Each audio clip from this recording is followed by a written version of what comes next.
This is Guy Fieri, and we're in Flavortown, USA. All right. That's the worst noise in music history. Everyone comes on an EDM track or like, wah, wah, wah. Oh. You know we had the button for a while.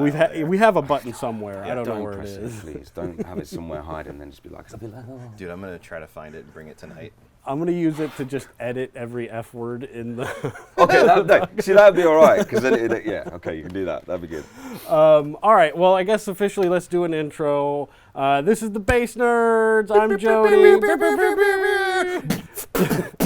See, this drum step is fine. No, we'll keep That's away from that. reggaeton, my friend. Well, I'm Offended Jody. already. This is Guy Fieri. Guy Fieri, and we're here with, introduce yourself, I'm Ollie, Ollie from the band High Fade, bass player. bass player.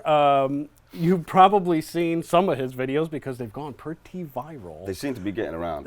They get He's doing a good job at that. Yeah, For a maybe while, it was just like everywhere. We'll Yeah. cut to a clip right here, and we're back. I fucking All right. hate that so much, dude. Cut to the clips somewhere. Dan Soder has a really, really great bit in his stand-up about like that type of person who's just like. Then you got to put it in the wrong place. Yeah, It makes it even better. You're just like, right, it's here. That's what we'll do. It'll show up now. Anyway, so High Fade is on tour right now in the U.S. You got a couple Oh, shows, yeah. sold out shows at Martyrs tonight. Two double header tonight, and then I know you guys just played Milwaukee, and then you're Cracking show headed last to night. Flagstaff, Arizona, which is a couple days trip. Couple days drive, and I think Jack's got the idea that we want to get to the Grand Canyon on the day before sunset. Yeah. So Well, so Flagstaff is like south of the Grand Canyon there, and Yeah. me and my wife went there a few years ago, and it is really nice. So if you could spend a day at the Grand Canyon, or at least several hours, I'm telling you. that's the plan. We got there last year. Well, do me a big favor. Don't fall in. Don't Please. fall in. Stay behind the rail. Hey, Dad. I promise. I'm gonna fucking. I promise. I will dig up your dead body I'm gonna and get you chop off like, this a pinky. chain here. Come on, right. Both of them gone. It's documented. Yeah, Tim Ryan. the south side there is really cool. Like we went, there's Everyone like says the just south side, yeah. elk walking across the street, the mountain goats, all kinds of crazy stuff. It's very, very cool. We you got said there you did 20 it- minutes of daylight last year, so we were Last like at the RV doors, smashing it open. Like, look. Beer cans falling out. Yeah, man. Do you know what? You say that, we don't drink. That's awesome, man. So, like, that's great. It just makes life easier, man. I could not be being in an RV for 8 hours a day. Sorry, I being gotta hungover. reach back and pull my foot out of my mouth real No, quick. no, we can edit it out. Listen, some people need the drink to do 8 hours on a bus with a couple Man, other dudes. You I'd know? be like- hanging out the window. Yeah. Oh, I couldn't be doing that Yeah. at all. I mean, like I've never really been a big No. drinker Oh, on no, tour mine- ever. Like I'm not really a big drinker anyway. But like Right. just being on the road, like especially like long stretches like that. Yeah. That sounds miserable. It does. I mean, to be honest, we really don't get the time to drink either. We play the show, load out, get in the RV, drive to the next place. So you can maybe have like 1 or 2 beers. But Right. Yeah. I'm at that age now where if I have like half a pint, 1 beer in the morning, I'll just be like, Yeah. oh no. Just dry. Yeah, There's so not I'm enough just water or like- Gatorade in the world. And the Yeah. only beer I've recently found that I actually like is like sour beers. Yeah. I don't know about you guys, whether you're sour beer fans. I'm not or much of a drinker, but when I did Sure. drink, it was like sour, fruity kind Yeah. of beers, and Yeah. I hate, I don't hate a White Claw or something Yeah. like that. The Framboise was a big go-to when I was in my 20s. Hey, it's just easy drinking and it's Right. hydrating, right? Yeah. Right. I like Belgian. I like Hefeweizen. Strong beers. There's my two favorite beers I've ever had were actually at a now closed down brewery like near Chicago. It's called Metal Monkey Brewery. They made a beer for my band at the time, and it was a saison, which I fucking love saisons. That's a good like you drink one, maybe half of one. It's so good. But it was like had notes of like lemongrass and then Asian peppercorn. So it had like just a little bit of bit a of kick heat at and the like, end, yeah. ooh. And then so we played a show there, and it was in the middle of summer. It was so hot, the AC went out, and the Yes, owner, the perfect brewer, gig. is like, "Hey, check this out," and hands me this beer, and I smell it, and I was like, "Is there fucking like pickle juice in here?" He's like, "It's habanero pickle," and I was like, "This sounds revolting, dude." Ooh. It saved my life. It was so refreshing, so unexpected. With a bit of a Yeah, like it was, and like the heat was awesome. It was so good. So Nice. Are you a Thank you, fan of Jason. pickles in general, though? Oh yeah, dude, I'm a fucking pickle whore, dude. I love pickles. Oh, no. Mark loves a pickle. I fucking love a pickle. I love a tickle. It's a big I love thing a over here, nipple. pickles, isn't it? Hey, like, Huh? it's a big thing over here, pickles. Like, Yeah. Well, pickles in a bag, but and then all of this. every single like culture has some sort of pickle, some sort of fermented, I like that word. like fermentation process. Like the Asian pickles are great, you know, especially with like barbecue and the right Truck sort of- You're stop on this. pickle, just a giant pickle. I call wrapped them in- piggles. Piggles? Pig Wiggly.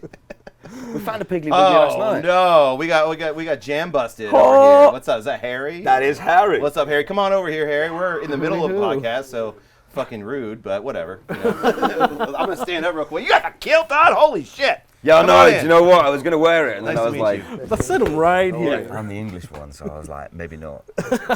maybe I should do the. guys doing? We're good. I don't want to just gate crash. Well, No, if you that's wanna fine. just It's a sit, bass be one, fine so with go all away, you man. can. Yeah, I know. It's a bass I just podcast. want to watch you talk about bass stuff. Oh no, you can watch me talk about bass stuff. We're gonna talk about life. We're gonna talk about bass. We can talk Maybe about we'll the talk about tour. Ace of Bass. I don't even know. Oh, please stay like that. That's making me feel a lot more comfortable. That's good. So we were just talking about pickles. Yeah, yeah, we were. So yeah, I The Piggly love Wiggly. pickles. So are You said you now- went to the Piggly Wiggly last night? Is that Well, there was a Piggly Wiggly, but we didn't actually go in it. It was just the name Piggly Wiggly. I was like, this has got to be a great place. So you were in Milwaukee last Yeah, night. yeah. I didn't know they had Piggly Wigglies up here. That didn't sound like a Yankee thing to me. Although I think there was a Piggly Wiggly on There the was south one on side. Stony Island on the Yeah, South Shore. that's I right. remember that. So it one. does exist. Oh It yeah, does they exist. do. They do. And they had like famous commercials back in like the 80s and 90s. I'm big that on the pig. I'm from the south. They had some really Big like on the low pig, I like rent that. commercials that were, you know, if you look back, very nostalgic right now. You should see some of the UK commercials from the 80s, man. Oh, I have. Yeah. Well, all the ultra cringe ones from all over the world just make it to Reddit at some point. Oh, like, can you yeah. believe this was a commercial? And you're like, how did they get away with this? And There's it's only a- like 10 years ago, and you're like, what? Yeah. What was your favorite one that makes you feel the worst after watching it? The car accidents one. It's like when they put the ones out was like drive at 20 instead of 30. They were bad. Like, What was Not that cringy. Just you see this guy flying over the bonnet, getting smashed into pieces. You're like, Jesus. But you need that. You need It, like. it definitely made people slow down. faces That's of death. awesome. That was effective. I watched my parents actively slow down driving after watching these adverts.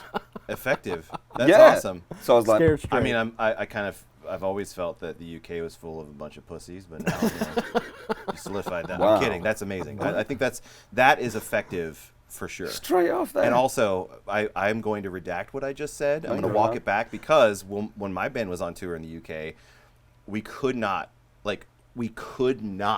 stop doing our worst British accents. Go on. I'm not going to do it. Oh, please. but we couldn't Do stop doing it. Do it. And our bandmate, she was like, it was two of us specifically. She said, you two fucking idiots have to stop. You will get your ass kicked here. Is it a thing that you guys take the mick out of like English accents or like British accents as well over here? Oh, for sure. I mean, like, I've been Okay, watching. good, right. I've been watching UK like films and like TVs. Like one of my. I mean, Top Gear, right? Like, I've seen every episode of Top Oh no, Gear. You can't go wrong with Top Gear. I love like, Graham at all. Linehan stuff, like IT Crowd, Father Ted, Black Books, incredible shit. IT Crowd, love that yes. stuff.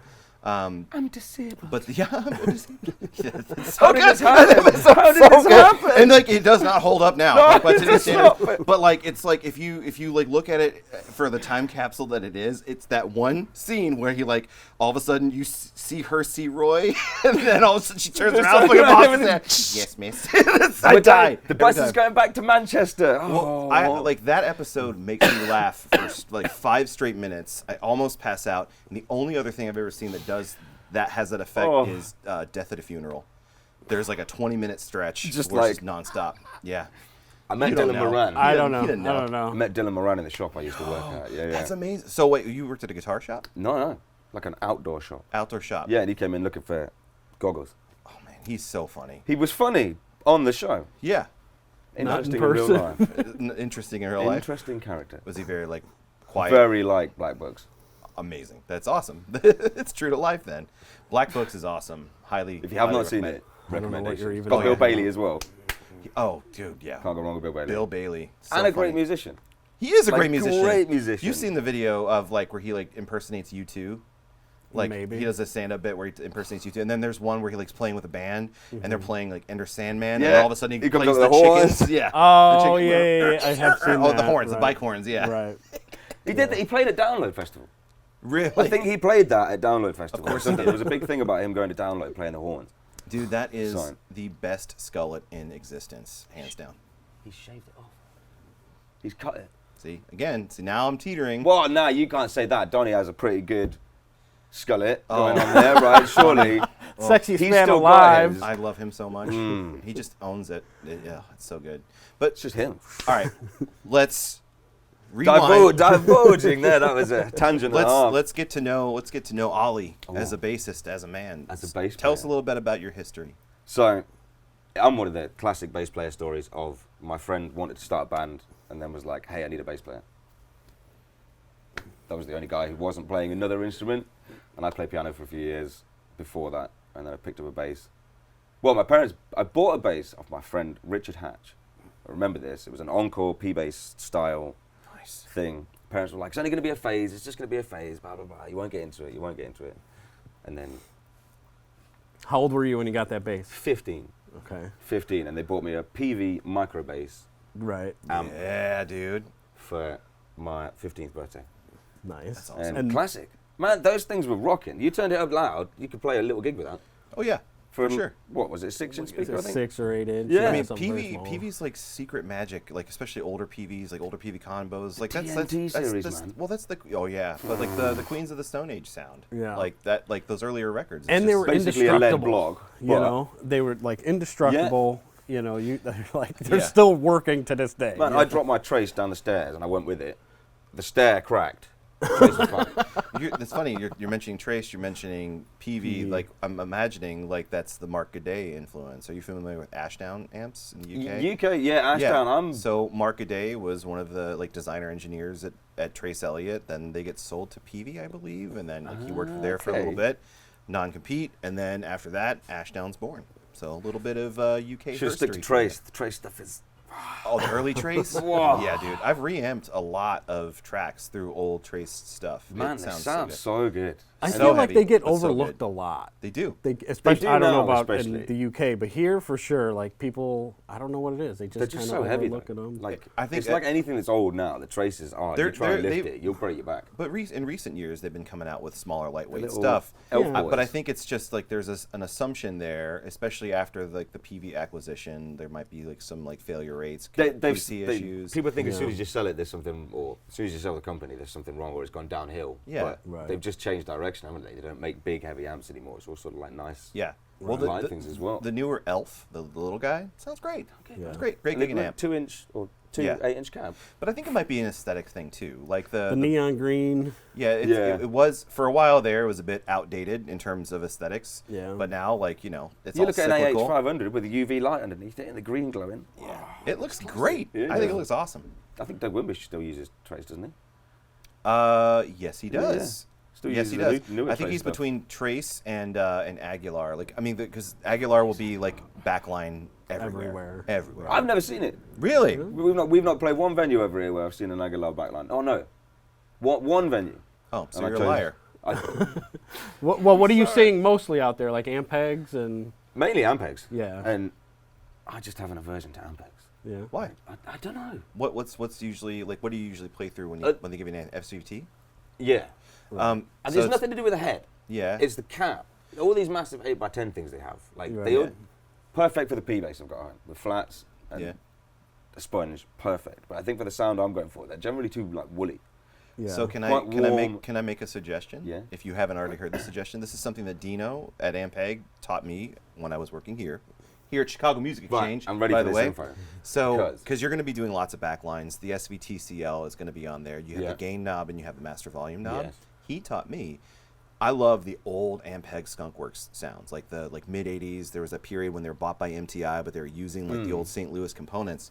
He's like, a lot of those amps, early Ampeg amps, didn't have a gain. Or It's master just- volume. yeah. So what you do is you turn your gain all the way down first. You turn your master volume all the way up. It opens that full 300 watts of the transformer, and then you just use your gain as To get it in the right volume. place. you use your gain as your volume now, and like you're putting your gain at 2. 2, yeah, not much more. It sounds amazing. Sounds amazing. That's the hack. Just I think it'll help I'm the going to cab. try that because It'll help the response of the cab, I think. the only cab that I've found that's actually like really good for Ampeg is the 410 HF, like the wedge. Those sound great. The wedge style cab. Yeah. And that, man, the Yeah. top end you get with that is like, whoa. Yeah. And I think because I use quite a hi-fi sound, I've got quite a lot of top end on my tone. Yeah. I was using Mark bass and stuff at home for a while. Yeah. Yeah. Which, I don't know, do you guys see that quite often over here, or is Mark bass kind of like... Yeah, Yeah, Mark Bass it is is. pretty pop because they're at Guitar Centers here. Okay, so, right, like, sorry. that's kind of like the boutique big of Guitar Center, you know. Yeah. So you see, and there's a lot of people endorsing them and a lot of players. There is playing now, them. isn't there? Yeah. A lot of people going to Mark bass. But I used them for a while, and now I've changed to Laney. Yeah. And I was surprised that you can still get that sort of crisp, high-fidelity sound from a Laney. And Because that Laney is often associated with like yeah, drive Ironheart's a distortion. guitar, yeah. Yeah. So, but this is clean, man. The sound it comes from, the cabs are responsive, like articulate. The bottom end you get from a 410 is like, it's nice. Hell yeah, dude. Surprising, but I do want to get a 15 underneath. Just Yeah. So you're 15. You start playing bass. You get your first encore bass off of P your bass friend style, yeah. Richard Hatch. Richard Hatch. So When do you join the band? The first band? That was basically the same time. Right, It, same it was Yeah. Matt wanted to start a band. He was like, I need a bass player. So I was like, you know what? I'll pick up a bass. Didn't know how to play it or anything, and that was Yeah. What was the homework assignment though? Like what records were you listening to kind of Kiss. get up to Kiss? A lot of Kiss. A lot of Detroit Kiss Rock City, records. dude. We played quite a few Kiss tunes in that first band. Dude, Detroit Rock City is a very. I mean, that's Oh, the riff that that's playing in my Psycho head Circus. right now, you know. Can't go wrong with Psycho Circus. Especially they did that Kiss Symphony album as well. Did you dip into Thin Lizzy as well?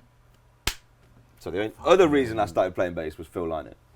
Oh yeah, So of my- course. My dad was massively into like Thin Lizzy. He played the accordion and stuff. So Yeah, and played tug of war. So he met a lot of Irish people from that. Yeah. And got into the Irish music scene. And then Thin Lizzy came across.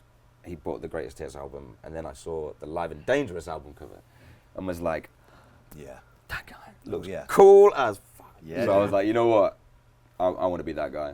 yeah, But unfortunately, singing and playing is pretty hard, isn't it? yeah. Oh, for sure. Yeah, What's- he had a special gift with that voice. Right? Man. You're born with that. On And some also level. playing bass at the same time. Well, right, It's and hard. like riffs, you Yeah. know, Not- not just like Not just the 16th kind of stuff. Right. He was playing proper things on it, and I don't know, it just looked cool. And I was like, finally, someone who plays a P bass with a pick and attacks it, just like didn't play it down here. It was playing it up here. It just looked Yeah. cool as anything. I was like, I want to be that guy. There's a very like musical sensibility in like the UK, Ireland, Scotland sort of like. Man, there's some scene. mad musicians that have come out Well, of like, Ireland and Scotland. Listening to like Phil Lynott's parts, and then also listening to like John Deacon's parts from Queen, like Yeah. Deaky, like there's like sometimes they'll go into something and like this sounds like musical theater. Like Yeah, the so way I that think- like the bass plays, it's not just root. Fifth. No, it's John There's Deacon's cool a good mu- player, man, because he supposedly sat there and like not wrote his parts out as such, but would like sit there, figure parts out, and go, oh, this fits with that, and then if he doesn't change it, rather than sort of like, I guess my style is Harry either plays a riff or something, and I'll just do first thing that comes to your head, and that's usually kind of what stays Yeah. Yeah. for the track, and then just because that's usually the most natural thing that comes out. Whereas, Right. yeah, John Deacon was a good player, but Phil Lynott, Yeah. glad you mentioned him. That's a man. And I finally got a P bass with a maple neck. I just need a mirror scratch plate. Yeah. Well, there is. I actually have in. I think he's just outside of London.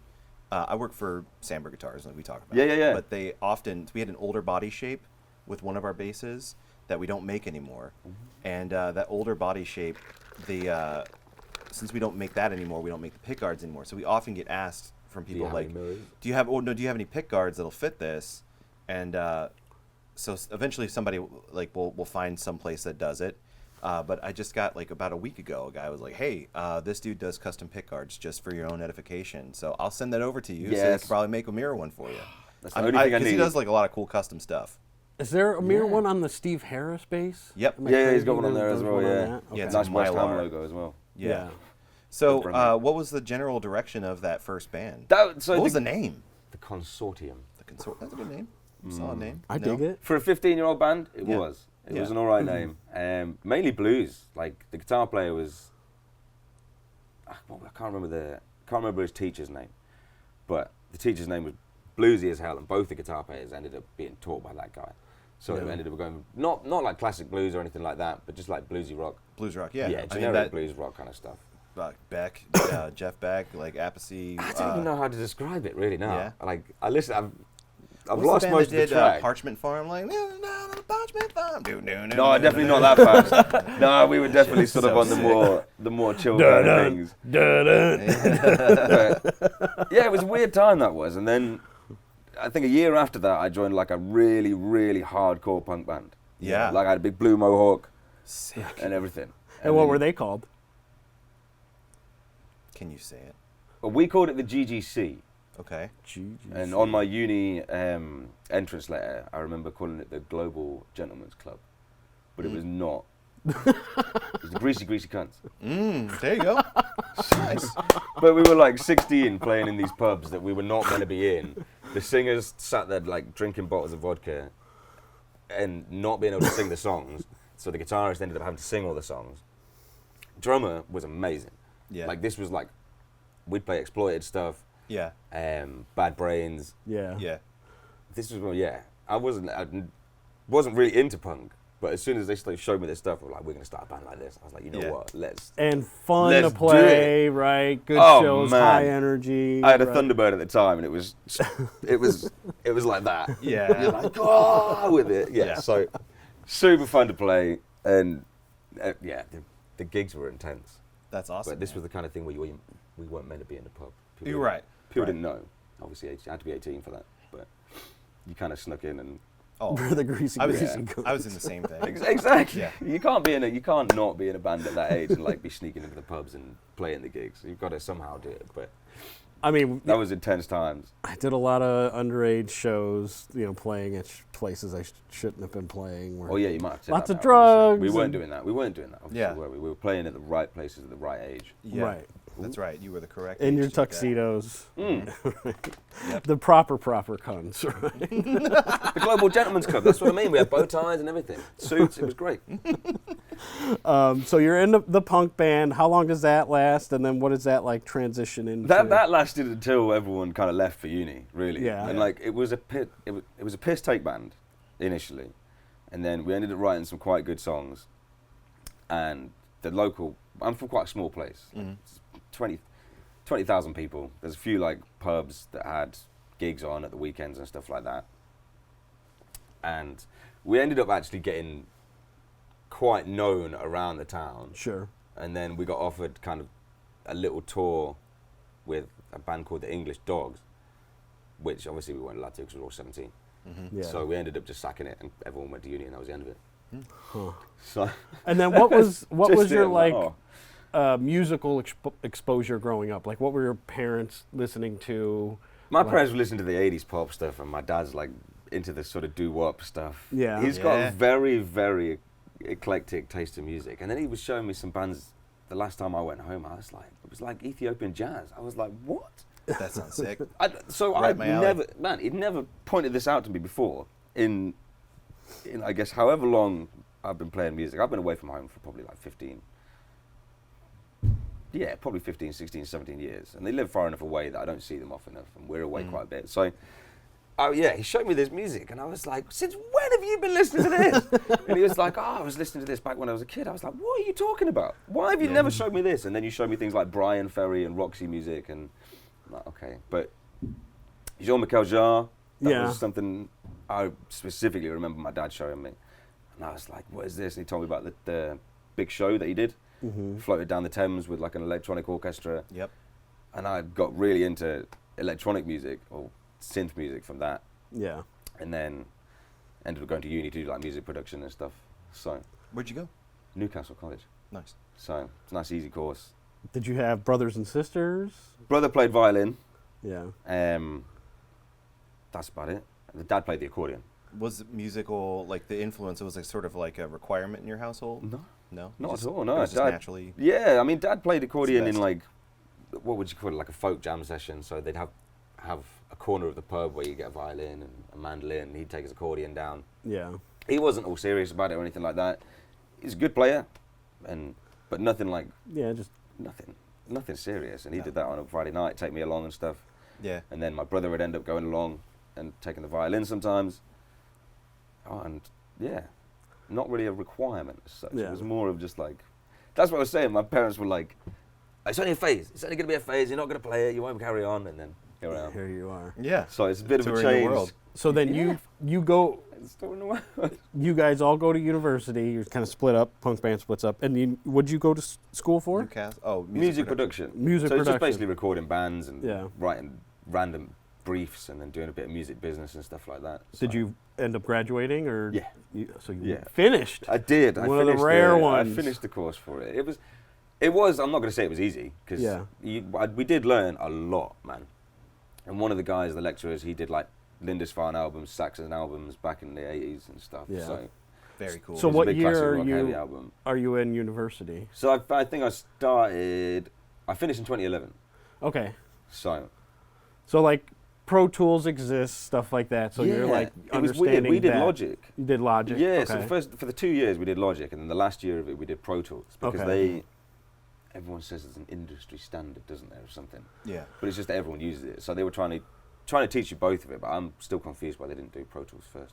Yeah, well, it seems like most of the big professional studios are using Pro Tools, but guys who are doing like production and stuff like that, and like doing a lot of writing in the box, are using Logic because it's Everyone's been going on about Reaper. some guys are Reaper using recently or Reason.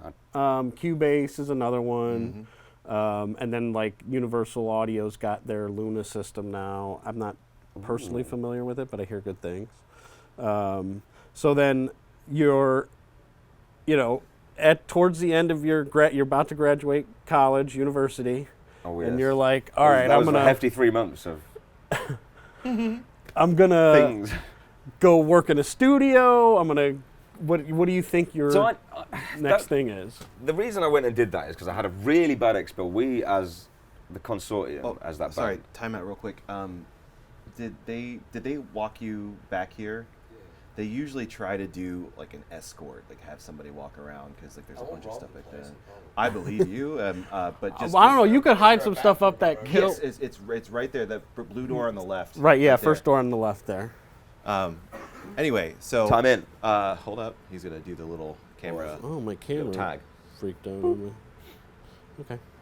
So you graduate, or you graduate. You're like, what's the path? Live sound production. So, I never wanted to do it as like a job. That was never me going into it to be like, all right, I want to be an engineer or I want to produce records. It was more of, we paid someone in the consortium £200, cheap obviously for that. But that was what, 2005, 2004, 2005, 2006 kind of time. We paid someone £200 to do 5 tracks, and honestly, it was the worst thing I'd ever heard in my entire life. Like just the recordings were ass. Yeah. So bad. And that from there made me be like, well, if people can get paid money for doing something so bad, I can do it for free for my band that I'm going to be in and do it myself. Yeah. So why not do that? Yeah, Because it just makes sense. It's just good sense. man. So you all are like, you've already developed this sort of DIY sensibility. Yeah, do-it-yourself definitely. mentality. That's Like, I very was just- valuable. And I'd been into music for a while at that point and was like, you know what? I've seen people playing music. I've been playing the music. What happens behind the scenes kind of thing? Like, Yeah. how do people make the records? How do they make it sound so good? Like, what do they actually... Because I knew nothing about it at the time. Like, Yeah. I wasn't exactly sort of going, oh, I'm really interested in this. And I guess it didn't have the facilities to be... Didn't have the facilities, fam. To be having Logic or any of those programs at home. Yeah. So I would still remember we were using Windows 95 and Windows XP. Yeah. So I don't know what programs you could get on that at the time, but Slow Tools is what they used to call Yeah. it. Slow. Pro Tools 6 was the something like that. But then it just came in handy Yeah. for being in studios as well. Not even as a musician being in studios. It makes it easier because you kind of have an idea of what people want, Yeah. or what the person behind the desk wants as well. Yeah. Yeah. And then you can give them, well, not them, but it's an easy, what's the word? it's easier to translate your ideas to them if you kind of know a bit of the lingo and stuff like that. It's easier to translate your idea of what you want it to sound like. Right. Yeah. Then, I guess that's the idea of a producer is meant to decipher your waffle into what you want. Well, but a lot of bands just go in and it's like you and an engineer and everybody's kind of a producer, but nobody's officially a producer, so it's kind of hard And to... you don't want to step on toes. And No, like, we it's just gotta leave be it to different, yeah. we just leave it to Graham now. It's Yeah. nice and easy with this. It's just like Graham does producing, we just play the tunes. Right. He It's- knows the sound. Yeah, like, Yeah. we did it all live this time, so it was just like Yeah. Are you Easy. guys tracking all as a band at once? That's what you just said. we did this time. Yeah, Yeah, like okay. the first. Can you clean your ears? 'Cause Well, you he just said that. live, and I wanted to clarify See? what that meant. But, Again, foot, mouth, I'll take it out. yeah. Yeah, most of the singles we did before the album, they were all polished. Sort of like did the drums and bass first, overdubbed the guitar, overdubbed the vocals and stuff. But this last, I say the last album, the first album, debut album called Life's Too Fast. Go check it out. Greatest hits, first album. I like it. That was done pretty much all live. Yeah. Like we wanted to really capture the sort of energy of the live shows Yeah. more in the studio, and I think sometimes you get a better. They kept mentioning the Rage Against the Machine album, where they recorded with an audience there and had a full PA or something. Yeah. And like, I'm like, we should so do that for the next album. Like, have an audience there, play it as like it's a gig, because Yeah. you are just going to get the best sort of. I believe that too. Yeah. And it still sounds polished. Like, I listen to it now, and it's like, it still sounds like a polished record. Yeah. Yeah. But everything was cut live. All the tracks were cut live. And yeah, you can hear little bits in there where I might miss something, or Harry misses something, or Calvin. But it's honest. That's exactly it. And that's, I think, what we want to, how we want to convey the music. You get more of a live feel, you get more of a excitement to it. You can Right. you Yeah. kind of feel it from the record rather than. 100%. Like I like to go, like whenever there's a band who's buzzing or someone like makes a recommendation, I try to hold out as long as I can to listen to it until I can see them live, because then you can see the whole picture. You right? get a better experience, don't you? And Yeah. you feel more emotive towards the band as well. You can sit and listen to it in the car or at home. Yeah. But as soon as you see the energy that the musicians are putting in and the vibe they're giving off, You've got this mental picture. yeah, it just goes like that, and you're like, right, I'm in whatever zone they're in, and it's great. Yeah. I mean, I feel like I've seen it both ways, where sometimes the album is better than the live show, sometimes more often the live show than the album. So, and when it's great, when you get a band like Pink Floyd, right? Like the albums sound like the stage, and it's this very cohesive thing, you know. And I think that's like, I think Rage does it really well, right? Where they're putting They've like still got the super energy high in the energy albums, shows, yeah. super high energy albums and shows, and it comes together. But I think that's the magic trick, is if you can, and maybe not in all genres of music, if you can record it live, you just get this, you're like performing for people. So all of a sudden you're like, you're like, there's a little something extra there. And I think the other benefit is, I think people can tell as well. I think so. I think the general audience can tell partially if it's been recorded as a clean, polished track or something that's just been like hammed and gone. Right. "Okay, have it." but it also, like, you get the album recorded, done, and finished in a week, right? Like, you know, how many takes are you going to do with a song?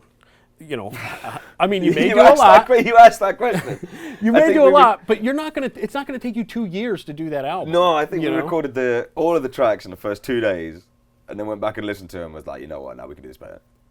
Right, and so you could do that, but you still. It got all done in 2 days. We were like, yes, that's well fast. And then, Right, but but a they lot were of- 2 10-hour days of pretty much 8 hours of constant Playing, right? And then by the time you played the same track sort of 6, 7, 8 times, you're like, it's not going to get any better. Yeah. It just starts going.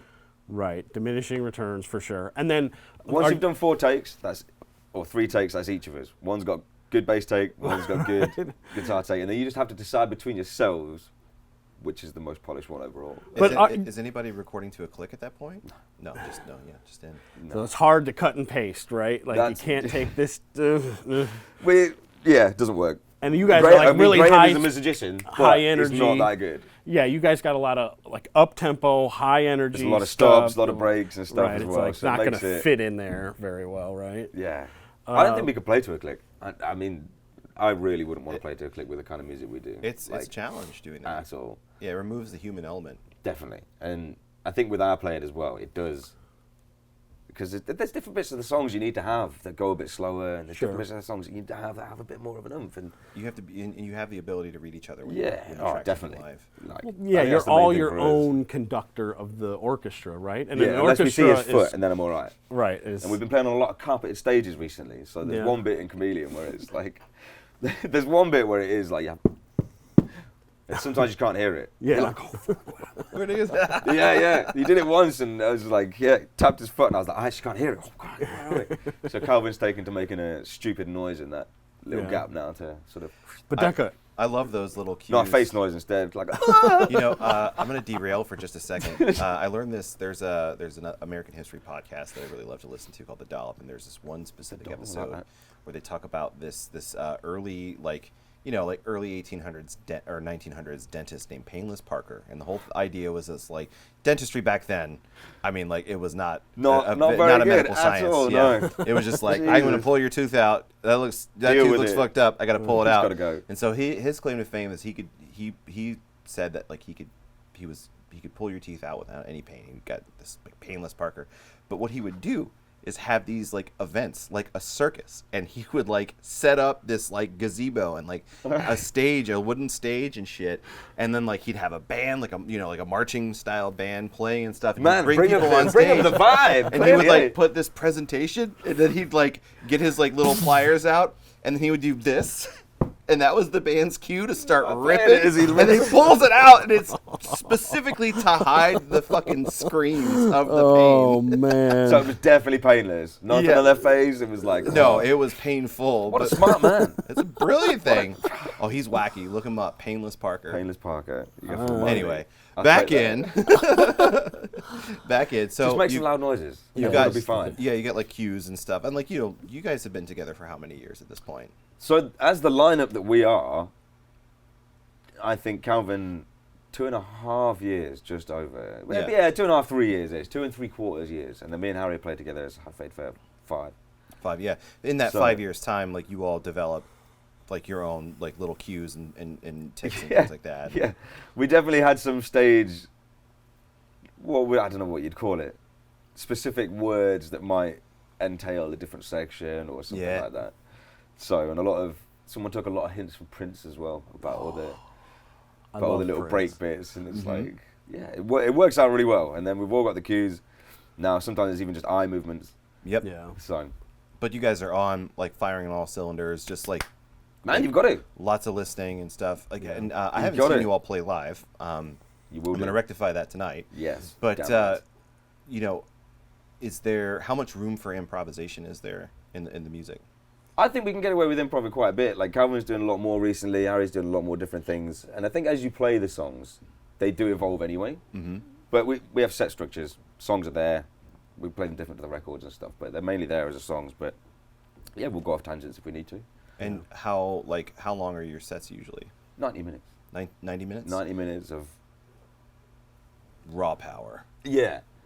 Sometimes people might be like, you should be playing for like 2 hours and stuff. And we're like, come try it, sir. Yeah, exactly. Come try it. Yeah. See how you... So, But do it with you have a weight on you essentially. Like it's. I used to do gigs when I was. complaining about, my shoulder. Yeah, my shoulder. Oh, like, yeah. I mean that's a real thing. Yeah, I get definitely is. You're right. I get yeah. it. But Let's you get a know, big strap. when we were younger, like especially like in the way that I got thrown into live music, we would do like, I think like 3 sets. We'd play till like 4 in the morning. Yeah, when yeah. I was like that's- 15. So that's 16 how years we old. started. We did Yeah. residency in pubs in Edinburgh. So you until build 3 up in the the morning. endurance. Yeah. Yeah. I mean, so That's at where that the point, stamina comes from, I think. Oh, isn't yeah. it? It's not like doing your own shows and stuff. It's the stuff you've done all before that Right. that does get you to where you are, and especially playing long sets. so on this tour, are you doing like a specific set of music for each city, or are you all changing it up? No, so because we're doing it's basically the album tour we're on at the moment, Life's Too Fast tour, and we did a UK run before. Oh, sorry, a sold out UK run before we got here. Nice. And we've changed the setup a bit since that. But the set we've been doing on this one has been the same Nice. every night, just Yeah. to keep it. Because we're trying to play a lot of the album tunes. In fact, I think we're playing all the album tunes. So yeah, want to get that out, get the. So album you all are tunes to the dialed in people. at this point with that set. I think so. So, like, I think so, yeah. Adding something in there, you know, sort of impromptu is It'd be not a fun. huge challenge. Yeah. Be fine. I think we could get away with that in, like we did the other night. Ohio. Oh, right, yeah, so We wherever we rizzed were. that shit. You what? We rizzed that shit. So, yeah. Talking about improvisation. Our photographer slash driver slash general Jack, Yeah. absolute legend, shout out Jack. He's taking some photos on the stage the other night and managed to sit on the. They had power strips all at the front of the stage, all connected into one strip at that end. Fun. So he No, managed to that's sit go- on it and turn it off. Yeah. So I'll check out my pedal board at some point. My pedal board went off. Harry's pedal board went off. All the monitors at the front of the house went off. So we were just like, oh, this was halfway for a song, by the way. Just to, That's how. just before the big breakdown and like that's the what you heavy want. sort of like, section. And then yeah, so we're just kind of like, oh shit, fuck, what's happened? Everything's gone off. Like, Right. I'm clicking The only the thing tuner, that's it's not going is turning on. drums, right? 'Cause Yeah, your yeah. So boards that's the are only thing that off. was So going. kick drum's going at this point. Yeah. So we're just trying to go like, oh shit, what the fuck's happening? And then I managed to figure it out, just take the tuner out, plug it into the amp, and then right, we're good. I just bring in the A, and then that was definitely a section of improv. Yeah. But I finally got to play a riff that I've been like playing in sound check. Yeah. I was like, he's just finally just gonna play just an A, so I'm gonna bust. I'm like, his it riff. can actually get on and do it. Hell It yeah, was dude. good. Man, it was great. Like Calvin kept it together, and then This sounds like it was planned. man, I think it was like, like, do you know what? No, we're just good at handling it from busking. I was about to Of say, course. the Yeah. busking Playing is on the street, definitely, like the battery dies, all these like, let me just change. yeah. it. Yeah. Like the busking has definitely helped with any sort of like problem solving or things like that Yeah. happen at gigs. If you pull your lead out or something goes wrong, we've had situations where cymbals fallen over and like literally chopped Harry's lead in half on Yeah. on the ground. In the middle of the guitar solo. Yeah. So and then you're looking around, seeing what's going wrong, and the lead's obviously still plugged into his guitar, and you're like, right, what's going wrong? Everything's still plugged in. Right. And then he just grabs it like that, and obviously it just slips out of his hand because there's no lead there. It happens, It's you kind know, of but, like, like, what? The You have to be able to adapt in those situations. Man. And like, I mean, like, how Yeah, many what are you bands- gonna do? Just go, all right, pause, time out. Yeah, like, how many- Man, you'd be surprised. Man, you say that. We'd be surprised. We played a gig in London at Hootenanny. Not going to name the show we played at, but the band were playing, and feedback started coming through.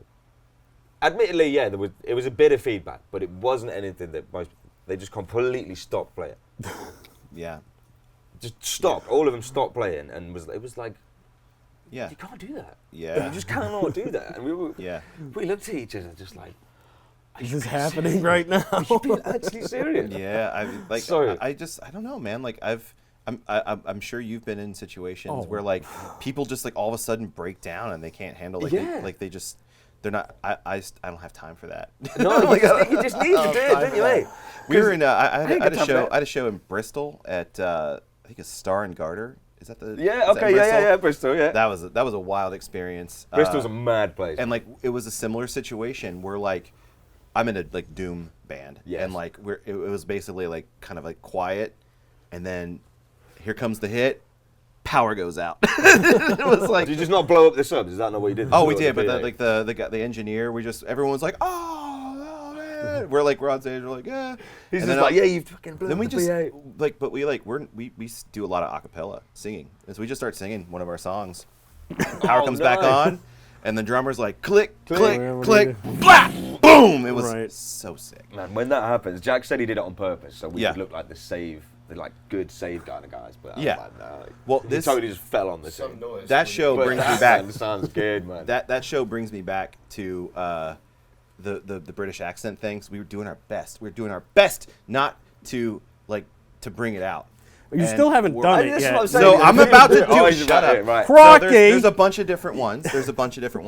I heard the most, like we were like loading out after that gig. It was like, Star and Garter is like one of those UK venues. Like you got your small stage, you got the big stage. It's like a multi-purpose type of place, right? okay, yeah. And a lot of clubs in the UK There are like is. that. What I found.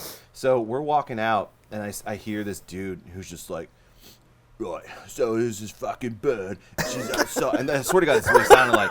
And like my drummer's like moving his drums, and we're hearing him. The we sort of words is stop. like that fucking bird. Fucking bird's going fucking mental, and right, they get into a fight, right? And like we're walking out, and we're just like just trying our asses off not to laugh. Dude, the rest of the tour, That one was pretty we're good, just though. quoting that guy over and over again. It's like bluff ball. It was like you see that ludicrous display You last see that night. ludicrous? That's what I was thinking. What you did? See that ludicrous display? Now What was Wenger he needs to get off the pitch. What was he thinking? He was trying to walk it in. Anyway, Oh, I've got the old case of the Cockney neck. yeah, the guy Cockney neck. Oh my god. Marcy, you all right? No, too much Cockney. They're having a laugh. All So right, we the next show too. I'm just gonna like. I'm going to put that on. That was pretty good. Have you guys played in at Sheffield at Corporation? We You played played Sydney and Matilda in Sheffield. Okay, so Sheffield, dude, But they've got a Yorkshire accent. bro, it was the filthiest place I've ever been to. Sheffield's There was pretty not wanky. one single soap dispenser in that place. Every fucking surface was sticky, like shit that They're the shouldn't best be. kind of places. They are. We well, had a maybe blast. If the floor's sticky, then yeah, The fair enough, floor, but the sides and no, dude, like it was, it's like in the spring, like mid spring, so it's like a little humid and warm a little out bit there. warmer, but And so like I'm just looking for soap anywhere. No. And You got more dirty I washing. like so like I have a You're not the guy in the toilet. I have a giving you the sleeveless soap. I had a sleeveless shirt. I sort of lean on the bar and I'm like like and the bartender's like, "Can I help you?" And I was like, yeah, I was just wondering if there's any soap, to wash my Nah, hands." mate. And he goes, "Here you go, mate." And he just like pulls out a little pump and dude, and I was like, Was this in the Thank you. toilet? "No, this was I had to go to the bar, get a pump." And What, so and then go back I to the hadn't toilet gone. with this soap? I hadn't gone yet, so I'm like trying to. It's like this. He gave. I foolishly had him do it in my right hand, so I'm like I've never had. I to can't do this with my left hand. This is Yeah. weird. This is not working. So I just like let it go everywhere. It was awesome. But anyway, Excellent. That sounds yeah. pretty good. But that That show was accent, awesome. The people who worked there were amazing. Like they were- Sheffield was good, man. When we played in Sheffield's Sheffield, it awesome. was a good time. it's a good it's a working class town. Damn right, yeah. I liked the vibe of that. I love Bristol. Like Bristol's definitely a good Like- place for music. Like, there's a lot of grassroots Portishead, stuff. Massive Attack, like my Yeah. two favorite bands, like both of them, just from there, just like It's a good choice. fell in right? love with that city right away. I totally got it. The vibe is good in Bristol. Like, the vibe It is really good there. It to me seems like, at least when we were there, this is like 3 years ago, it seems like one of the last like real artistic and working class towns, and it seems like there's infrastructure built in to kind of like help like The secure independent that. venues Yeah. and small venues, there are. And I There hope that definitely keeps is. going. Like the restaurants were awesome, the art scene was great, the architecture, it was awesome. Loved We've that played there a place. few times, and every time we played there, it's been great shows. Yeah. Like, the audience has been. I think it was probably the rowdiest audience on the tour, wasn't it? Old Market Assembly. That was hefty. That's the land of idols too. They're from there. I think so. Yeah. I think so. Are they? Yeah, I know. Adam. Simo's got a bit of a dodgy Adam, the accent. bass player. They've got a dodgy accent. Yeah, oh They've yeah. got a proper British accent. Oh, like, yeah. proper British. Joseph Talbot, dude. Oh man, he is so sexy when he talks. I'm like, oh You're man, like, they got that British gangster. well, that's it, innit? Hey, they've got accent. that proper like hard man accent. It makes them sound like, oh, I'm scared of you. But then when they talk nicely, you're like, oh, okay, that's actually quite nice. Yeah. I do want to ask you, like, so you guys, like some of your most popular videos that get shared on the interwebs are you guys busking and like, Yes. just out. So like, was that a conscious decision that like we're gonna do this all the time, or did it just like happen? You did it once and then it caught fire. What was? I guess both. Like, Harry's been busking a lot with himself, and he was busking. I joined High Fade after like 2 years of them being High Fade Okay. already. And then they were busking beforehand anyway. Yeah. And I'd been busking in a few different bands in Edinburgh, but not really anything outside of Edinburgh before. I was in like a medieval folk band that we went busking in the middle of Edinburgh as well. So we did that a few times, and then you get Fringe Festival as well, where everyone is just busking. Yeah. So the streets are full then. But it was a conscious decision after a while. So me and Harry made the decision to leave our actual job.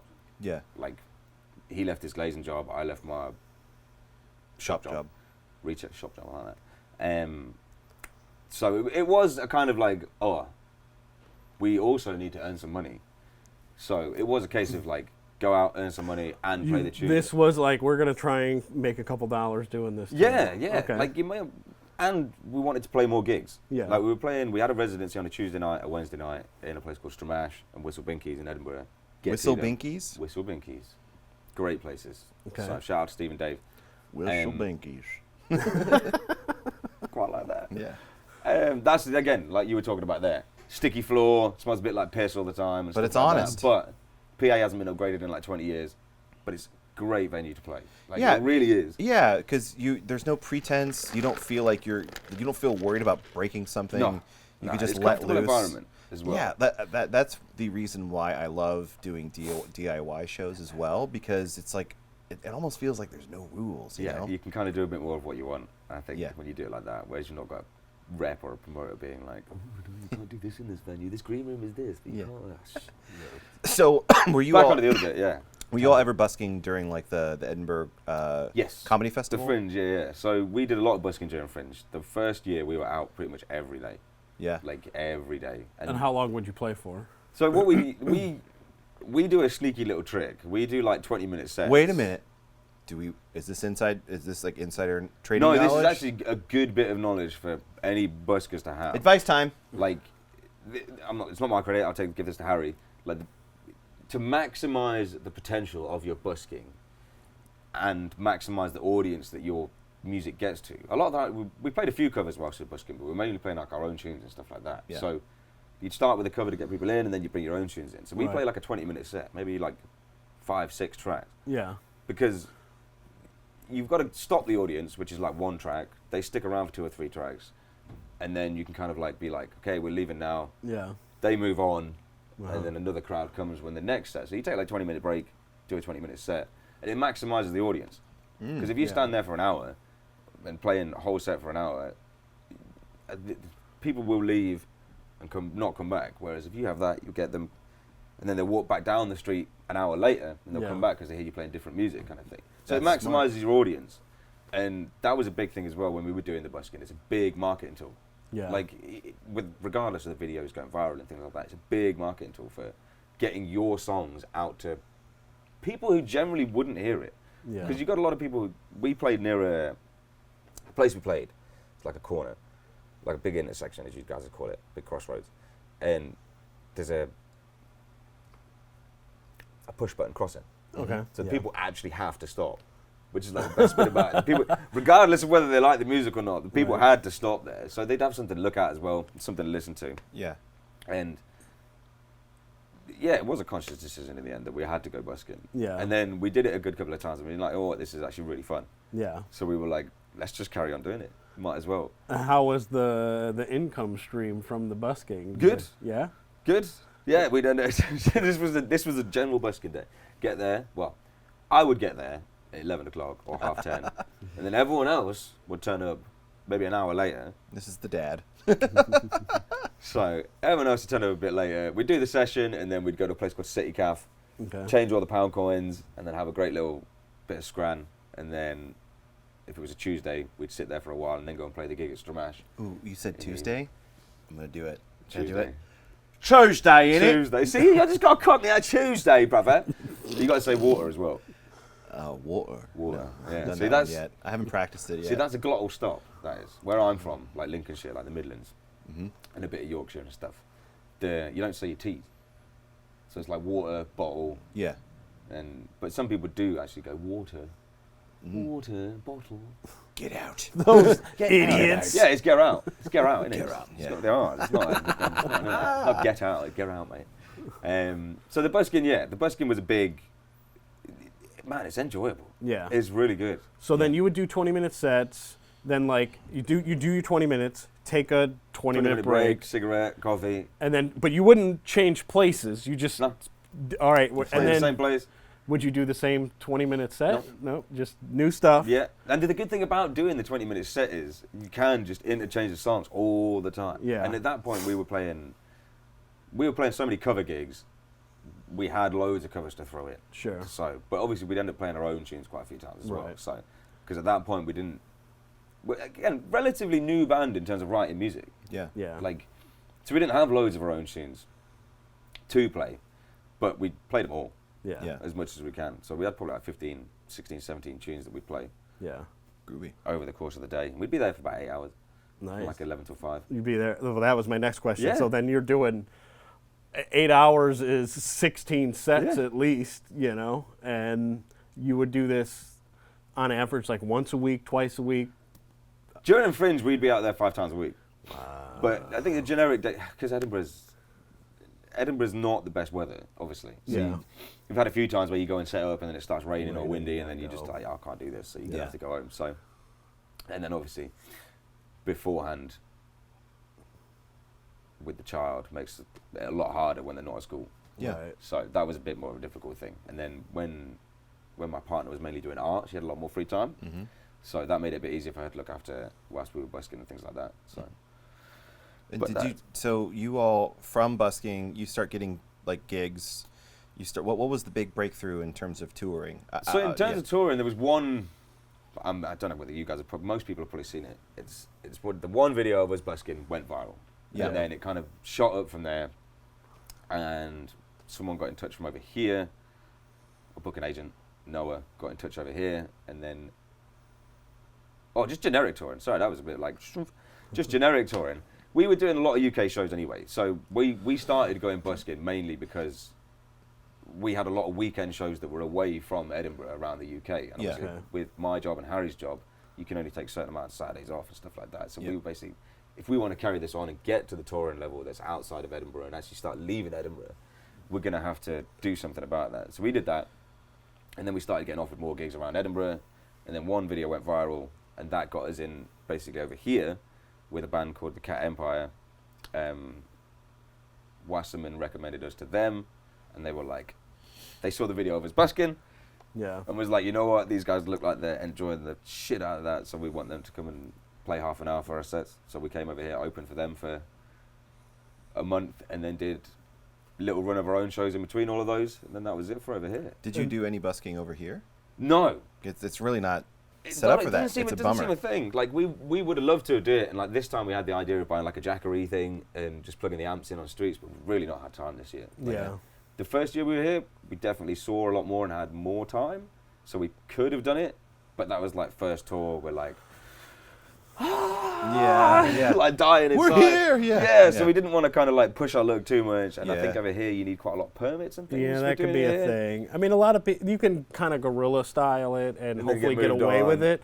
But like, if you were to go downtown in Chicago, you're not going to get very far in like by the Bean or where, you know, the touristy spots. You're going to get shut down. You're going to get probably moved on, pretty and quick.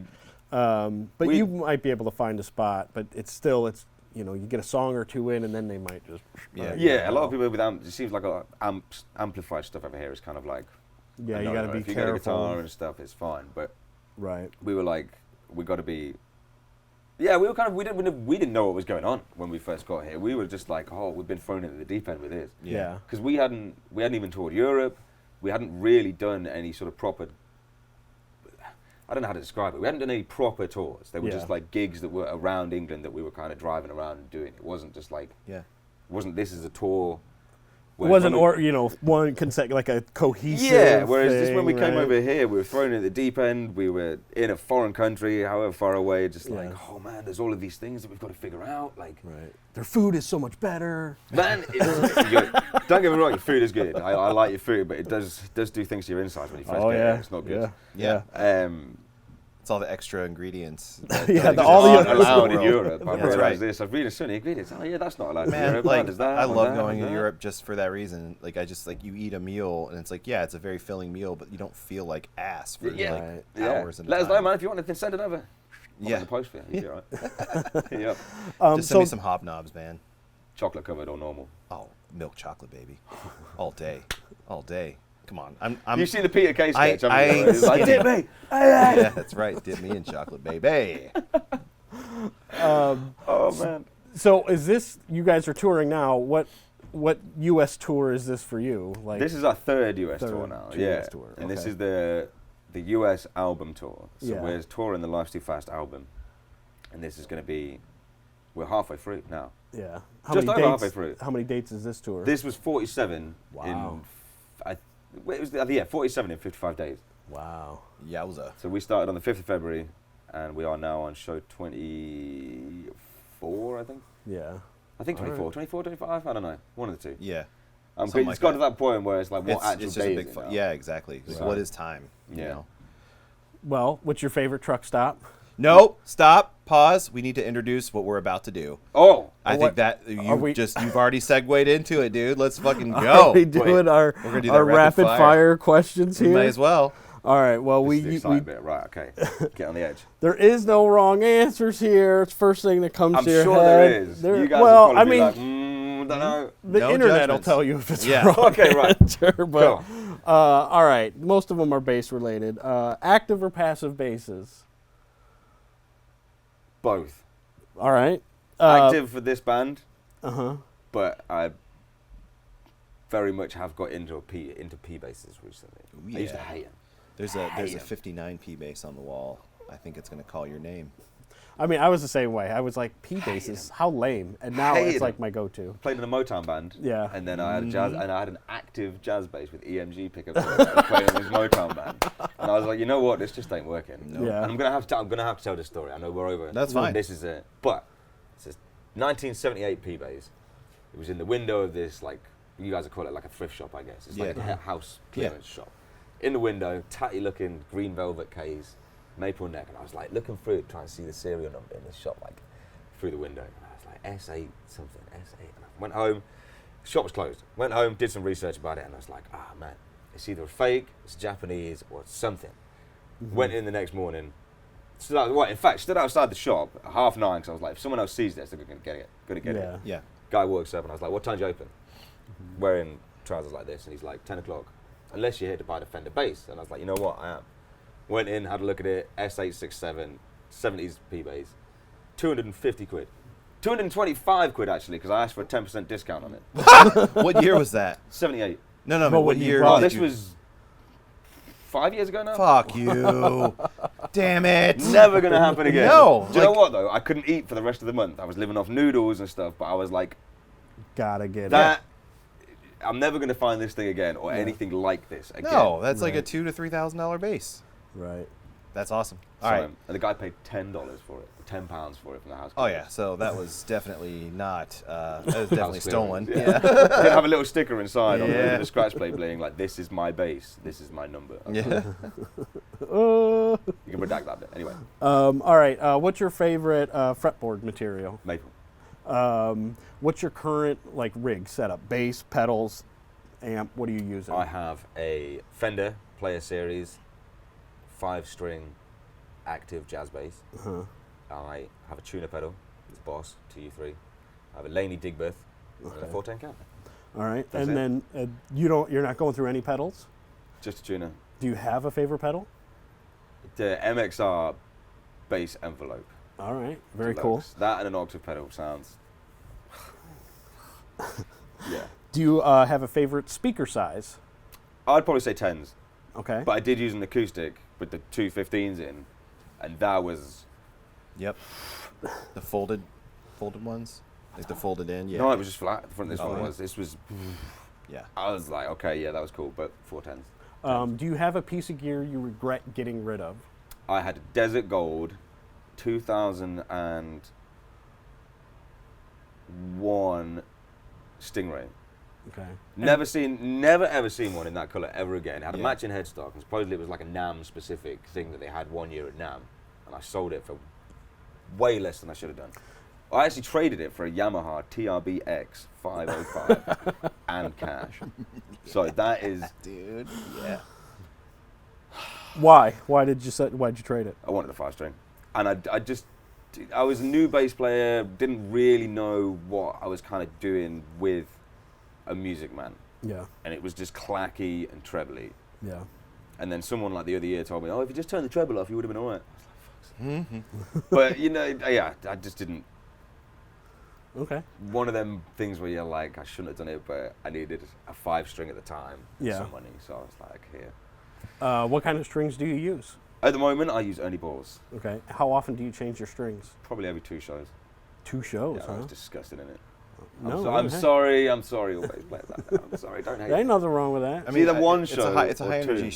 Yeah, I mean, you're ripping through those strings. Like, to me, it's mainly the feel of the strings. Yeah. Like, it's not even really the sound. It's like, they get really saggy, and I play pretty hard with my right hand. Yeah. Don't do that, by the way. If you ever do start playing, don't play really hard. Yeah. It sucks. but they get really saggy, and I end Yeah. up like pulling the strings, and they pull too far away, and it doesn't. Yeah. Yeah. Okay. So that's my badness about it. But Is there a piece of gear you're looking forward to getting that you don't have yet? Or like, what's the next piece of gear you want kind of thing? in-ears or a wireless kit. All right. A wireless kit, I think, Yeah. because cables are just getting annoying. Yeah. All right. We've got one song where I keep getting it wrapped around my leg, and I'm like, I'm gonna fall over here, or Yeah. like rip it out. Well, I'm sure Chicago Music Exchange has those here. I know.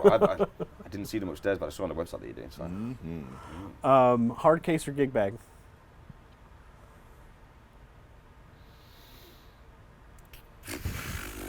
Gig bag, because hard cases are annoying to carry. They are. Although I'd say different now because we have a van. Yeah. When I was walking from my house to Stramash and house to Pinky's, I would say gig bag. Yeah. All day, every day. I had a bass, and then I had an amp head on my front, and then my pedal case on my other hand.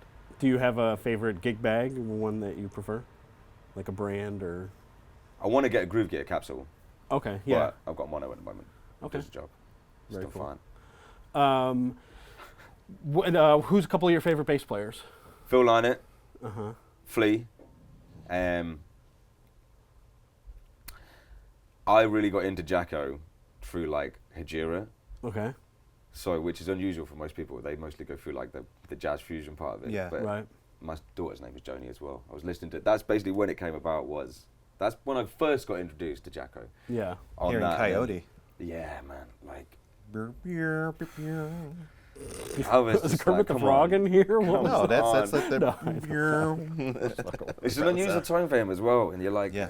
it just sounds so good. But mainly Phil Lynott, Flea, and I would probably say, as a random one, just because he plays in a weird manner and uses weird strings, just like Stanley Clark. Yeah. Because he's weird. Yeah. He's a Yeah. weird man. Yeah. And for sure. he makes the bass look really tiny. Well, he's playing. I mean, you'll play Yeah. short scales Yeah. and the and Olympic, the the neck, body. though, I mean, it's like that. Yeah, it's Yeah. pretty. It it's feels pretty like he's small. like a... Yeah, Right. that's like the But- early Gibson influence too. Like Yeah. his old, like when he was playing like the old like EB. EBO is a one. Was it Yeah. threes? Yeah. And- And Dougie Coulter, a guy from Edinburgh. I'm gonna have to put him out. Yeah. Made Sunday Sinners, jazz bar. He sat there and played the piano and played bass at the same time. I was like, "Are you being serious?" I gotta He's check like, that "Yeah, out." I've done it a few gigs now," and I was like, "Shut up, man." But yeah, he's a great player, and he's one of the guys. When I first saw players in Edinburgh, I was like, "Okay, players here are good." Yeah. Like him, Tom Wilkinson, and Cameron Bradley, like they're good players. Yes. And it was one of those things you're like, yeah, you kind of go, oh crap, these guys are actually very good at their instrument. You don't, Yeah. because I'm from a small town, you don't really see that kind of stuff. Well, you never saw that in where I was from. Yeah. You never saw like really, really top end players, but these guys are like Yeah. really good. So Is there a band or artist you wish you could like sit in for a tour, do an album with? Like, Thin who's- Lizzy. All right. Yeah. Good. Straight up. Yeah. He was. You he think was you're ready up for the that one. challenge? I'd play the bass. He Somebody. would sing. Yep. Yeah. Like, I couldn't do both. Obviously, Yeah. If he like but breaks it, if he broke his wrist or something yeah, like that. yeah, it'd be more of that kind of thing, I think. But Okay. just yeah, it's something that they're the only band that I always go like back to, and Yeah. will always have a good phase of a month of just solid listening. Yeah. Yeah. Like that or the Doors, just to be fucked up with Jim Morrison. So. Cool.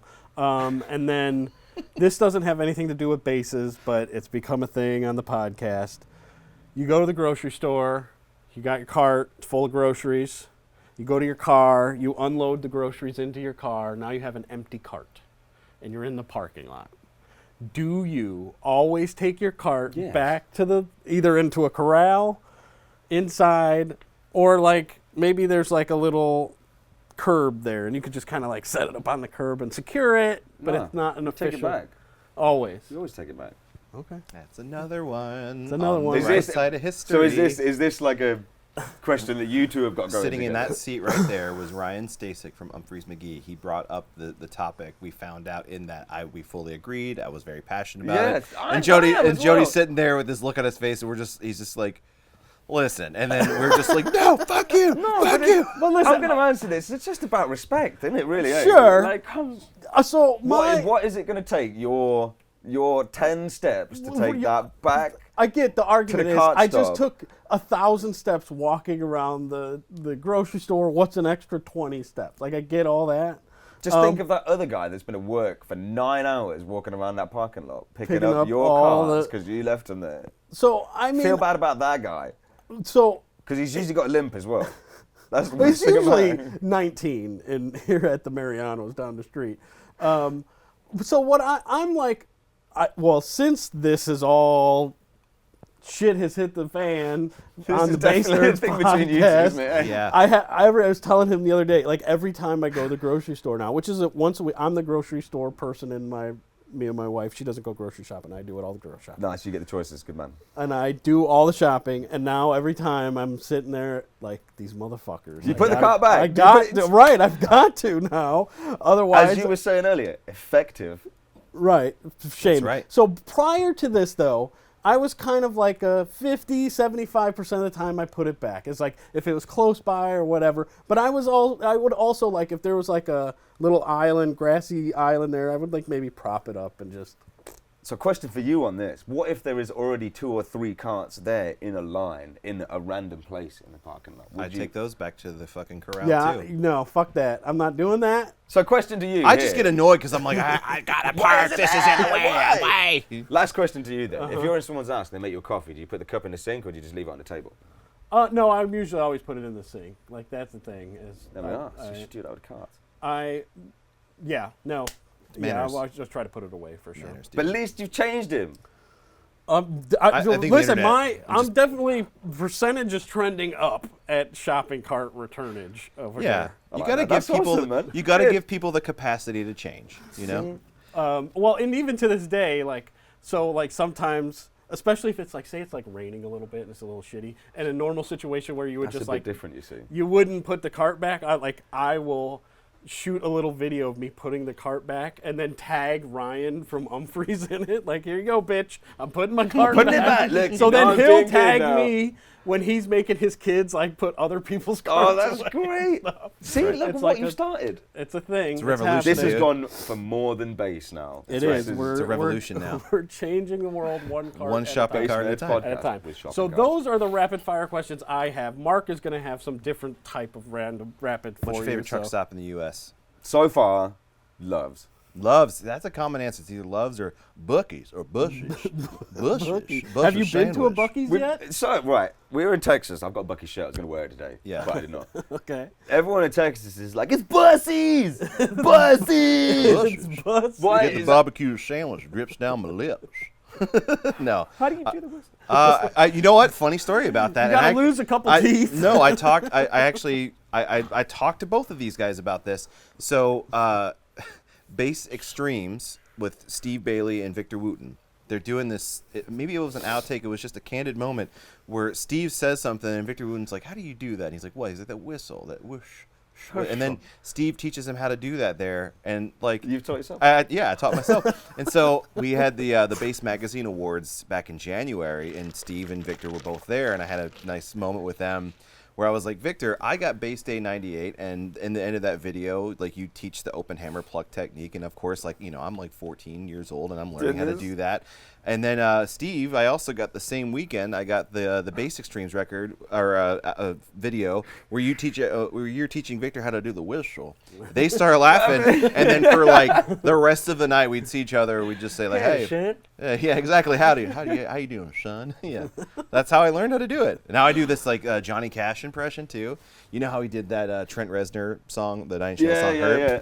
So he That's doesn't his do the song now, whistle. supposedly. Yeah, he doesn't do the whistle, but I do it as him. So I'm like, I hurt myself today.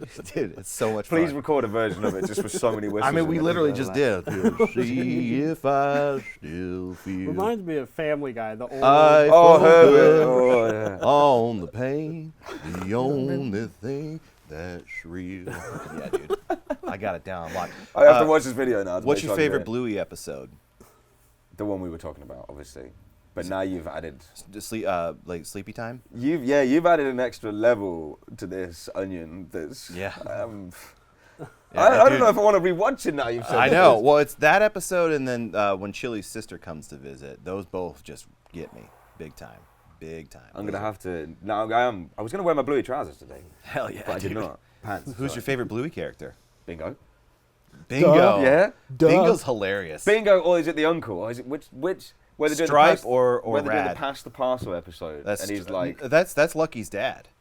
Lucky's dad. That's not an uncle. That's the neighbor. is it the neighbour's dad? I Yeah. like Lucky's dad. We're getting because- into the Bluey universe now. You can tell who doesn't have a child amongst the three of us. You should watch it anyway, man. I tell you, It's really good. Tell It's you, man. legit. They're only 7 minutes long. Oh, you are will they? cry at one episode. At There- least. yeah. I Oh, promise. There's get very you. few things in this world that have ever made me cry that I've watched. I like but- him because he's a bit of an ass with the whole. I'm doing it my way. Yeah. Pass the parcel because I related to that guy. Oh when yeah. I watched that When he's episode- like trying to give the kids money. Yeah. I related to that episode so much, and then was like, oh wait a minute, maybe I should be Oh not yeah. like Yeah. my way is the right way because I'm old and that's how it was in my day. Yeah. Kind of thing. No, it's not. Yeah. I was And then like, Bandits okay. in the background. It's like it's not the 80s anymore. Yeah, Right? You're like, oh no. You can't do that. Pass Yeah. the parcel with one parcel in the middle, and it's like, how did you win? It's not my birthday. Ooh. Ah. I have a good random question because we kind of alluded to this. When was the last time you cried? I think it was probably at that Bluey's episode. Yeah. Yeah. That's a good one. That's a good Oh reason. no, because I put it on and then I put on Hosts, Planet Sweets. Man, and that one then always cried gets at me. that. I saw the Chicago Symphony Orchestra at Ravinia. They did an outdoor like amphitheater here in the northern suburbs, and they did the whole suite and like, dude, like The whole suite as well. the whole thing, the whole planets, the whole, Yeah, the and then the whole they did E flat as well. But that'd be a night of emotion. Oh yeah, It's just like that. yeah. There were some influences involved too. I mean, we're on the lawn, just like If you're on the grass and you're outside, It you was gotta have. it was heavenly for sure. Man, that sounds like a great night. When's the last like orchestral concert you've gone to? I have never been to an orchestral concert. Really? No. You're kind of in the land of that. Man, every time they have them, the Usher Hall at Edinburgh, they've usually got loads of like summer concerts, winter concerts, and every time the Star Wars, John Williams stuff comes along, I'm like, I'm gonna go to it. Oh, yeah. And then it's like, oh, sorry, we've got a gig. Yeah. I'm like, My son's school did a trip to see the Chicago Symphony Orchestra, and they were doing like a pops concert, and they're like, the conductor's explaining like how the music is Yeah. changing and how you hear it and different things, and like it's leading up to this moment at the very end. They start talking about John Williams, and I'm like hitting my son because I'm chaperoning. I'm like 2 rows back. I can see like Gene Berconi on tuba, and he's like right there. "This is the guy. I'm like hitting my This is the son, guy." and he's like, "What the fuck, Dad? Like, what are you doing?" I was like, "Just wait." And then all of a sudden, like they build in, and they're, you might know this one. Da, da, da, da, and all the kids are like, Star Wars! Oh my god! Like just ripping their shirts off. like, oh my God, please! Yeah, throwing their shoes at the stage. They're Oh, so man. excited. It was awesome, man. Frozen, I guess, was the last orchestra thing. That was went to see a Oh. theatre production of Frozen. Yeah. That has an orchestra, right? Yeah, that Yeah. counts for sure. But not. I've never seen an orchestra on the stage, yeah, and it's something I really want to do. well, Like really, you could rectify that next day off. I'm sure there's something. we ain't got any days off. Oh yeah, yeah. Well, What's I think in the last month of this tour we've got 6 days off. I think. Yeah. So What's your day off routine? Do you have a routine? I will go to the Planet Fitness, do a run, have a Nice. shower, and then probably sit in the RV while we're driving somewhere. Yeah. That seems to be the plan at the moment. Yeah. This time we've really not had like actual days off. Like last year Yeah. we did. Like last year in the first year, we made specific effort to be like, look, we're coming to America. This could be the only time we're coming. We might not come back again. We didn't know anything about it, whether we'd be Right. here again. So we were like, let's go and see as much as we can. Like Yeah. let's see as many places as we can. So we'd get to the towns as early as we could, walk around as much as we could, see everything we could. But this year has been like gig, Yeah. drive. Yeah. Yeah. So it's a lot more intense this year, but it's still good because we managed to see all this stuff the other times. Yeah. Yeah. So, but my day off routine is just, if it's an actual day off, chill, Yeah. relax. We got a massage on the last day. We got sports. All of us got sports massage on the last day. That's off the we way had. to do it, dude. That's the way to do it. Need to be getting them once a week. Well, we need one. We need someone in the van who's just got Right. elbows digging into you. But yeah, man, that day off made a big difference. It was in, where was it? We were in Nashville. Yeah. Yeah. And we played sold out show in Nashville, probably our biggest show on the tour. Do you up remember to that where you point. played? That was Third and Lindsley. Oh yeah. Yeah. So been that there. was Good- a yeah, really good good room. show for us, and we've got quite a few good friends in Nashville now. Yeah. So that was nice to say and chill for them for a couple of days. Cool. And then get a sports massage at the end of it. Bosh. Well, I mean, that's all I've got. We've covered a lot of really good ground. Real quick, Ooh. what's a proper English breakfast? A proper English breakfast. Yeah, we asked Horace Banter this one in the specials. Well, I'm going to do a Scottish breakfast, Okay. if that's all right. That's yes, man. Yeah. Please. Okay. So you'd get sausages, obviously, Obviously. but you get square sausage. They call it lawn sausage. Okay. So it's like a sausage patty, I guess. Yeah. Is maybe what you'd call it. Square sausage. You get black pudding.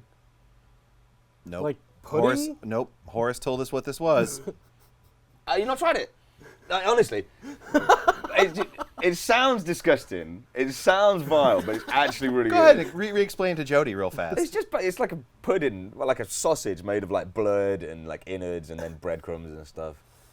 Nope. No, you say that, but you guys, hey, no offense, you guys eat some absolute shit over here. Come on. I would Christ. rather eat like nothing but like a diet of preservatives. Have you than been to a Waffle House? Fucking horrendous bullshit. Been to a Waffle House? Yes, I've been. Then to you'll have Waffle eaten House. worse things than what you've had. I don't do Waffle House anymore. No, not do we. We don't anymore. Apart from the other night. That was after that. No, there. But I will haggis try is it. I will totally try that at some point in my life. Just to, It's not as bad as it sounds. Like, it's really not. I I mean, I feel like I would. the bar is pretty fucking low. You know. It sounds pretty bad, doesn't it? But yeah. So you'd get black pudding, haggis, bacon, beans. What are haggards? Haggis. Haggis. Yeah, you're not allowed that here. It's illegal over here. Yeah. Haggis. For the What- mad cow disease thing or something, wasn't it? But it's basically like a sheep's intestine filled with offal and Hey, stuff. It's got waste not, barley. want not, dude. Listen, It's got barley and oats I in asked. it. Yeah. I asked. Yeah. Right, it's great. And then, yes, you get haggis, and then you get some beans, mushrooms, fried tomato, and then you get a tatty scone. What's that? It's like a... A T-scone? No, it's not crumbly or anything like that. It's like a flat... It's basically flour and potato, mashed potato. Oh, yeah, that sounds and then good. you just... It's like a hash brown. No. No. No, it's like I guess pureed potato. No, potato flakes or something. Yeah. Sure. But you okay. get pureed potato, and then put flour in it, and then flatten it, and then fry it in a pan. That sounds awesome. Bro, it is good. That I see, like, was so you do like is the move you got to kind of get a little bit of like something on on the each tatty bite, scone, yeah. And then like just, everything. nah, you see, no. You Dip do- the tatty scone and the eggs. I don't like beans, so everyone gets offended for that. Do you not like baked beans? I do. I mean, Yeah. I'm okay with them. I don't like baked beans, so you got to get a bit of that. Everyone gets a bit of that, but just dip it in the egg. Yeah. Anything in the egg. Yeah, dude. Egg all day, dude. And then what are you washing it down with? Coffee. Coffee. Coffee. But if it was an English one, it'd be tea, obviously. Tea. I don't drink either of those things. No. but- Well, so let's wrap it up here. If the Yeah.